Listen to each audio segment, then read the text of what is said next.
मासूम सी शकल और कमजोर सा दिखने वाला ऐसा व्यक्ति जिसको देखकर लगता नहीं कि ये इतना बड़ा सीरियल किलर है, जो मर्डर के लिए हमेशा अपने शिकार व्यक्ति की गर्दन में लेफ्ट साइड गांठ लगाता।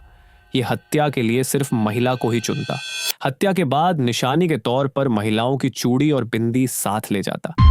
चलो आगे जानते हैं क्या थी वो वजह जिसके लिए ये बंदा निर्दोषों को मौत की नींद सुला रहा था।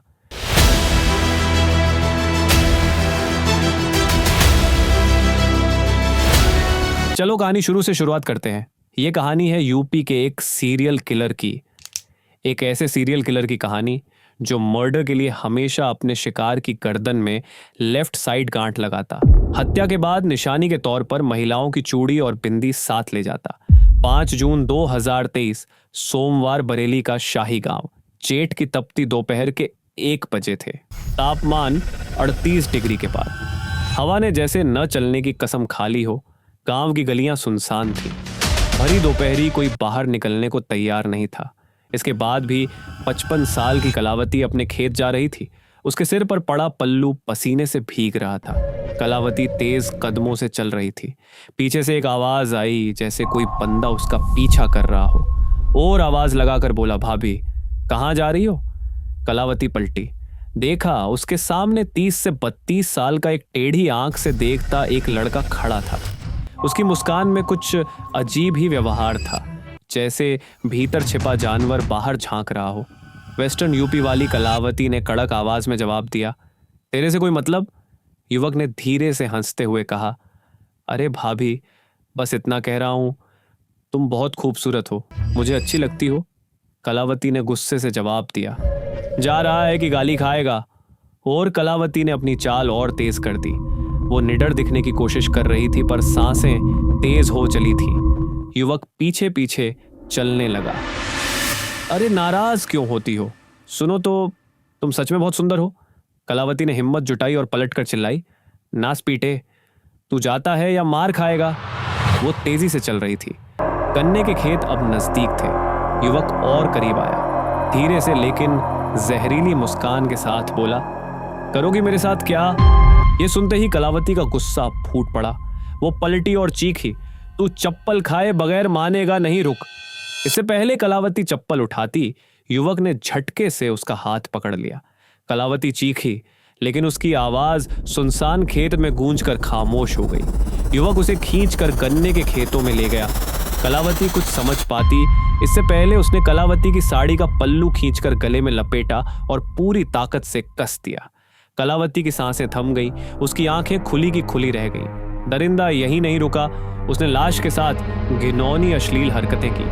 अपना काम खत्म करने के बाद उसने कलावती की लाश को देखकर बहुत गंदी दी, फिर मुस्कुराया, बोला, मुझे मना करती है।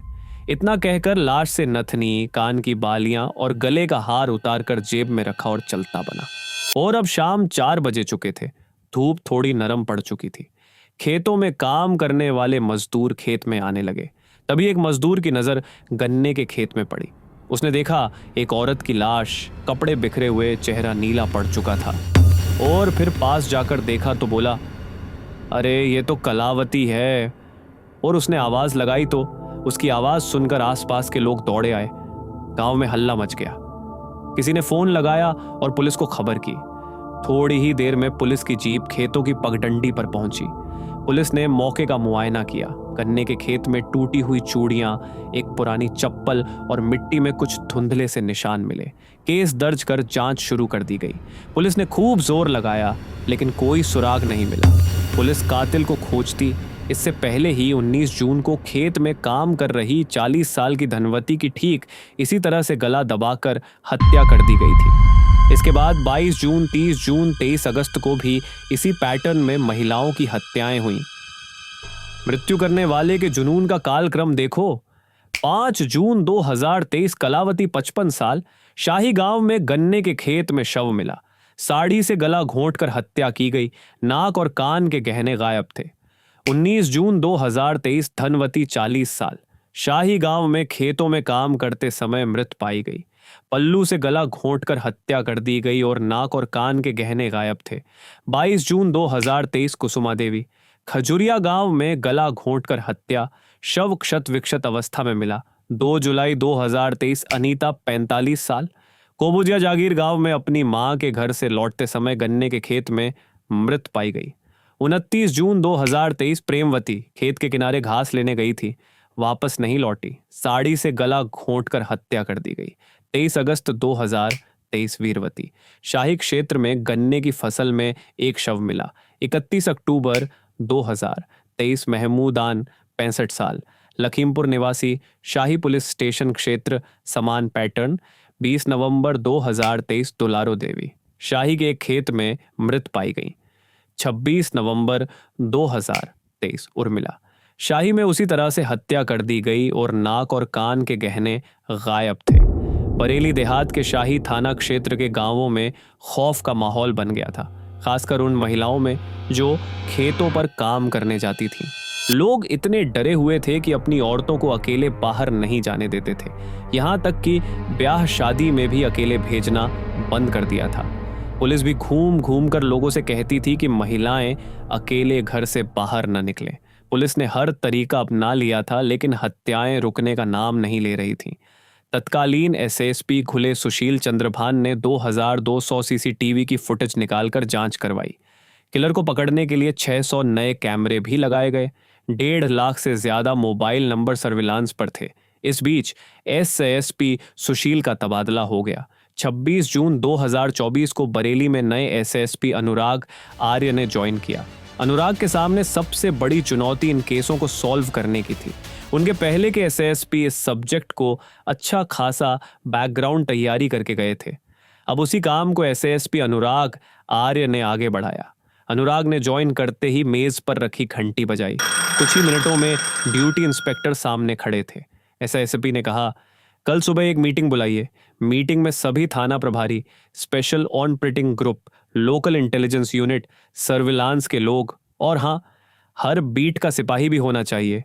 इंस्पेक्टर ने हैरानी से पूछा, सर बीट के सिपाही भी? हाँ, बीट के सिपाही। मुझे उनसे सीधे बात करनी है। उन्हें उन गांवों की नस नस पता है, हम उन्हें नजरअंदाज नहीं कर सकते। किसी थाने के तहत आने वाले इलाके को छोटे छोटे हिस्सों यानी बीट में बांटा जाता है। इसकी निगरानी के लिए जिम्मेदार सिपाही को आम भाषा में बीट सिपाही बोलते हैं। अगले दिन मीटिंग हुई, वॉर रूम बना, सारा डेटा वॉर रूम में रखकर नए सिरे से जांच शुरू हुई। एसएसपी आर्य ने हत्यारे की साइकोलॉजी समझाने के लिए एक साइकोलॉजिस्ट को बुलाया जो इस तरह के अपराधियों के दिमाग पढ़ने में माहिर था। आर्य ने फाइल बढ़ाते हुए कहा, डॉक्टर साहब, इन रिपोर्ट्स को देखिए। गला घोंटने का तरीका एक ही है, हमेशा गले में लेफ्ट साइड ही गांठ लगाता है। साइकोलॉजिस्ट बोला, सर ये कोई नॉर्मल किलर नहीं, एक सीरियल किलर है। हर घटना में गले पर लेफ्ट साइड कसने के निशान हैं, यह उसकी आदत बन चुकी है। कोई राइट हैंडेड इंसान लेफ्ट साइड से ही ज्यादा दम लगा सकता है। यह दिखाता है कि हत्यारा बेहद फोकस्ड है। हत्याएं गुस्से में नहीं बल्कि एक पैटर्न के तहत की जा रही है। 2 जुलाई 2024, अनुराग आर्य को ज्वाइन किए 1 हफ्ता ही बीता था। वे एक जरूरी मीटिंग में थे। बाहर बारिश हो रही थी। शाम 7 बजे फोन बजा। उधर से आवाज आई, सर खेतों में एक और लाश, बिल्कुल उसी तरीके से। अनुराग आर्य की तैनाती के बाद सीरियल किलर की यह पहली हरकत थी। वे तुरंत मौके पर पहुंचे। कोबुजिया जागीर गांव में गन्ने के खेत में मजदूरों ने एक लाश देखी। 45 साल की अनीता अस्त व्यस्त हालत में पड़ी थी। अनीता अपने मायके फतेहगंज पश्चिमी से ससुराल लौट रही थी। एसएसपी अनुराग ने थाना प्रभारी से पूछा, मामला क्या है? थाना प्रभारी ने कहा, मृतका का नाम अनीता है, मायके से घर लौट रही थी। एसएसपी ने लाश की ओर देखा। मोडस ऑपरेंडी क्या है? थाना प्रभारी ने हिचकिचाते हुए कहा, सर गला दबाकर मारा गया है, शायद लूट का मामला है। लूट? एसएसपी ने आंखें सिकोड़ते हुए कहा, यह कहने की कोई वजह है तुम्हारे पास? थाना प्रभारी ने कहा, जी सर, पता चला है कि फतेहगंज पश्चिमी की एक बैंक में अनीता का अकाउंट है। कुछ रकम फिक्स डिपॉजिट में है। ये कुछ महीनों में बैंक जाया करती थी। हो सकता है कि इसने बैंक जाकर रुपए निकाले हों और उन्हीं रुपए की खातिर इसकी हत्या की गई हो। खबर नेशनल मीडिया में फैल गई थी कि हत्यारे ने पॉज लेकर फिर एक महिला को निशाना बनाया है। प्रेशर बढ़ता देख एडीजी रमित शर्मा और आईजी राकेश कुमार भी मौके पर पहुंच गए। एसएसपी की टेंशन बढ़ गई। 300 पुलिसकर्मी, स्पेशल ऑन ऑपरेशन ग्रुप और लोकल इंटेलिजेंस यूनिट की टीमें तैनात की गईं। ड्रोन कैमरों और नावों से नदी किनारों की निगरानी शुरू हुई। शक के आधार पर पुलिस ने 150 जगहों पर दबिश दी। 1500 सीसीटीवी फुटेज खंगाले, लेकिन हत्यारा शातिर था। न वो मोबाइल इस्तेमाल करता, न एक जगह टिकता। सारी कोशिशें एक बार फिर नाकाम रहीं। शाही के आसपास के सभी गांवों में पुलिस लोगों को रोक रोक कर पूछताछ कर रही थी। सभी के आधार कार्ड और आईडी कार्ड चेक किए जा रहे थे। अब पुलिस गश्त से निकलकर खेतों में मजदूर बनकर काम करने लगी। महिला पुलिसकर्मियों को सीधे पल्ले की साड़ी और रिटायरमेंट के करीब पुरुष पुलिस वालों को कुर्ता पायजामा या धोती कुर्ता पहनकर खेतों में काम करने के लिए लगाया गया, ताकि सब असली लगे। मैदानी पुलिस वालों को बॉडी कैमरे दिए गए। उनसे हर संदिग्ध पर नजर रखने को कहा गया। लगातार निगरानी के बाद कुछ संदिग्धों के स्केच बने, पोस्टर बने। लिखा गया कि सूचना देने वाले का नाम सीक्रेट रहेगा। फिर भी कुछ पता नहीं चला। बीट के सिपाही सादे कपड़ों में खेतों में घूम रहे थे, गांव वालों से बातचीत कर रहे थे। एक दिन एक सिपाही ने एसएसपी को फोन पर खबर दी, सर, एक आदमी है जो अक्सर इन खेतों में घूमता है, महिलाओं से बात करता है। हम उसे 2-3 दिन से देख रहे हैं। उसे यहाँ के रास्ते भी पता है। एसएसपी ने कहा, तुरंत बॉडी कैमरा ऑन करके वीडियो बनाओ। 7 अगस्त 2025 की शाम एक टिप ने पुलिस को चौंका दिया। शाही में छोटे से मंदिर के पास एक शख्स देखा गया। इसका चेहरा स्केच से मिलता जुलता था। हाव भाव से कुछ सिरफिरा सा लग रहा था। 4 सिपाही सरफराज, उत्तम कुमार, शेखर वर्मा और अमित चौधरी सादी वर्दी में उसकी तलाश में निकले। उसके दिखते ही वे पास पहुंचे और मेल जोल बढ़ाने के लिए बातचीत शुरू की। सबसे पहले सरफराज पुलिस वाले ने बात शुरू की और पुलिस वाले बातचीत शुरू करते हैं। पुलिस वाला, भैया चाय पियोगे? हत्यारा बोला, पीऊंगा, चीनी कम। पुलिस वाला, नाम क्या है आपका? किलर बोला, कुलदीप। पुलिस वाला, पूरा नाम? किलर बोला, कुलदीप गंगवार। पुलिस वाला, कहाँ रहते हो? कुलदीप, पास में ही, कभी रिश्तेदारी में ठहर जाता हूँ। पुलिस वाला, काम धंधा? कुलदीप, अभी कुछ खास नहीं, गांव में ही था, घूम रहा था। पुलिस वाला, घबराए हुए लग रहे हो, डरने की जरूरत नहीं है हमसे। कुलदीप, घबराया नहीं हूं भैया। पुलिस वाला, कुलदीप, शादी हो गई तुम्हारी? कुलदीप, हाँ हुई थी, पर बीवी सही नहीं थी, छोड़कर चली गई, दूसरी शादी करनी है। कोई लड़की हो तो बताओ। पुलिस वाले शेखर ने मोबाइल में एक महिला सिपाही की सादे कपड़ों में फोटो दिखाई। कुलदीप, कौन है? शेखर, हमारी पहचान की है, पसंद हो तो बात करें। कुलदीप हंसकर, हाँ भैया करवा दो। पुलिस वाला, अरे ये तो कुछ नहीं है, अगर तुम चाहो तो हम 2-3 लड़कियों से तुम्हें फेस टू फेस मिला देंगे, लेकिन साथ चलना पड़ेगा। कुलदीप, कहाँ? शेखर पुलिस वाला, अरे बस यहीं थाने पर, वो हमारे जानने वाली हैं, वहीं काम करती हैं, तुम देख लेना, जो पसंद आए बता देना।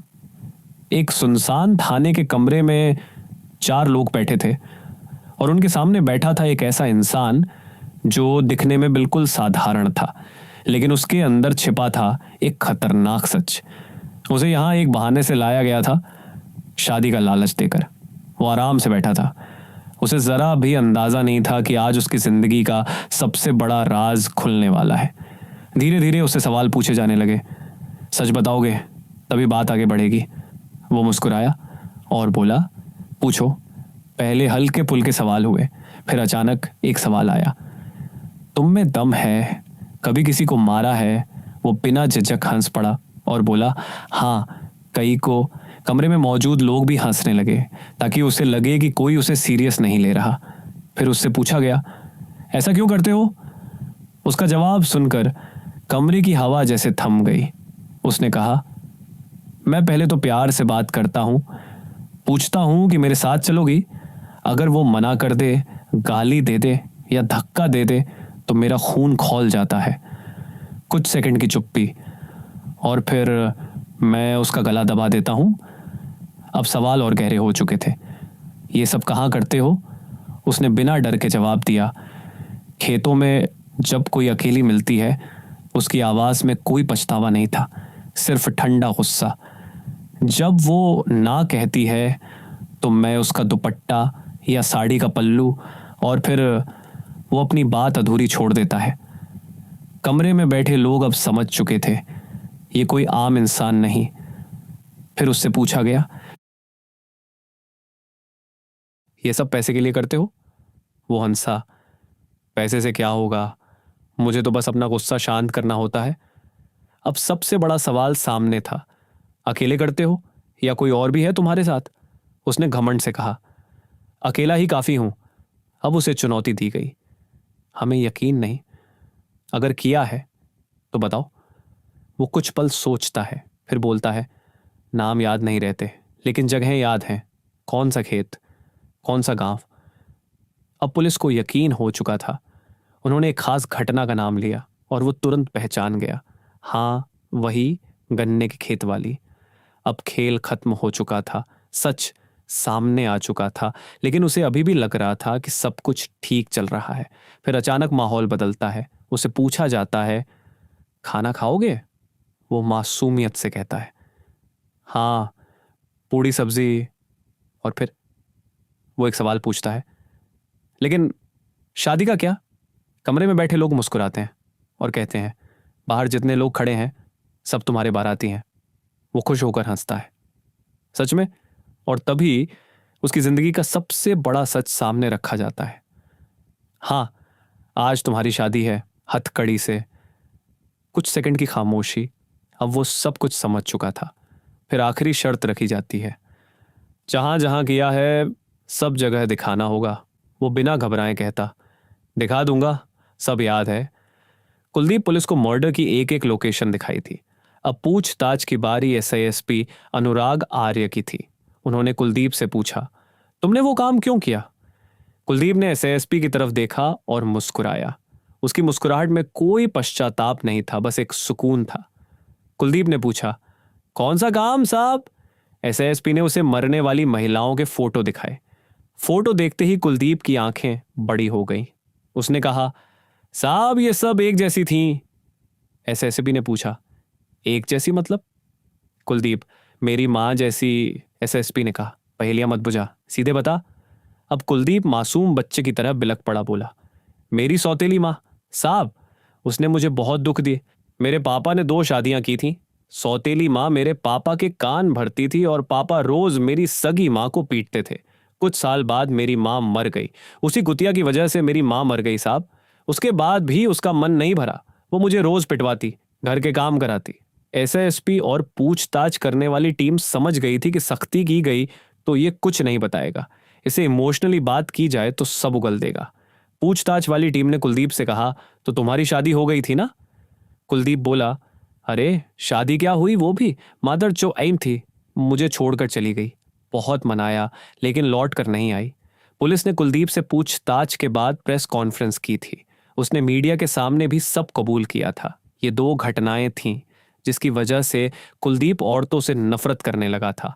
खास तौर से 40 से 50 साल की औरतों में उसे अपनी सौतेली मां नजर आती थी। एसएसपी ने पूछा, तो तुम महिलाओं को मारकर अपनी नफरत मिटाते थे? कुलदीप ने गर्व से कहा, हाँ साहब, वो सब सजा की हकदार थीं और मैं उन्हें सजा देता था। एसएसपी ने पूछा, तुमने बीच में कत्ल करना बंद क्यों कर दिए थे? और हाँ, तो तुम इतनी जल्दी गायब कैसे हो जाते थे? कुलदीप बोला, साहब, खेतों से फसल कटने के बाद काम बंद कर देता था। कुछ करता तो पकड़ा जाता। फसल खड़ी होने पर ही अपना काम करता हूं। यहाँ शाही गांव में मेरी बहन रहती है, रिश्तेदारियां हैं। परसों से आ जा रहा हूं, गली गली देखी है। मेन रोड से जाता तो पकड़ा जाता। मेड़ और गलियों के रास्ते कोई पकड़ नहीं पाता। एसआईएसपी ने कहा, अच्छा, तो इसलिए नहीं पकड़े गए अभी तक? गर्वित मुस्कान के साथ कुलदीप बोला, हाँ साहब। एसएसपी ने ब्रेक लिया और एक महिला अफसर ने सवाल दागा, तुम तो कह रहे थे कि तुम लूटपाट नहीं करते, लेकिन कई औरतों के जेवर गायब थे। कुलदीप बोला, जेवर तो निशानी के तौर पर रख लेता था, मैंने किसी के सारे गहने नहीं लिए। वो कोई और होगा। मैं ऐसा नहीं करता। मैं तो बस यादगार के लिए किसी की बिंदी, किसी की चूड़ी ले जाता था। मैं लुटेरा नहीं हूं। महिला अफसर, मतलब तुमने सबकी सब 10 औरतों को मारा है? महिला अफसर से आंख मिलाते हुए कुलदीप बोला, नहीं मैडम, मैंने सिर्फ 5 से 6 को सजा दी है। एसएसपी ने एक डमी मंगवाई और बोले, चल बता, तू दुपट्टे से कैसे मारता था? कुलदीप ने डमी के गले में दुपट्टा लपेटा और लेफ्ट साइड गांठ लगाकर पूरी ताकत से कस दिया। वही पैटर्न जो उसने सारी विक्टिम्स के साथ दोहराया था। इसके बाद पुलिस ने स्पॉट पर जाकर सभी घटनाओं का रिक्रिएशन कराया। उसने बेझिझक सब बताया। कुलदीप की गिरफ्तारी के बाद से बरेली में लेफ्ट गांठ लगाकर हत्या करने वाले का आतंक थम गया है। अभी वो बरेली जेल में बंद है और केस चल रहा है। यह real story police chargesheet, case से जुड़े पुलिस ऑफिसर, वकील और स्थानीय लोगों से बातचीत पर आधारित है। कहानी को रोचक बनाने के लिए क्रिएटिव लिबर्टी का इस्तेमाल करते हुए लिखा गया है।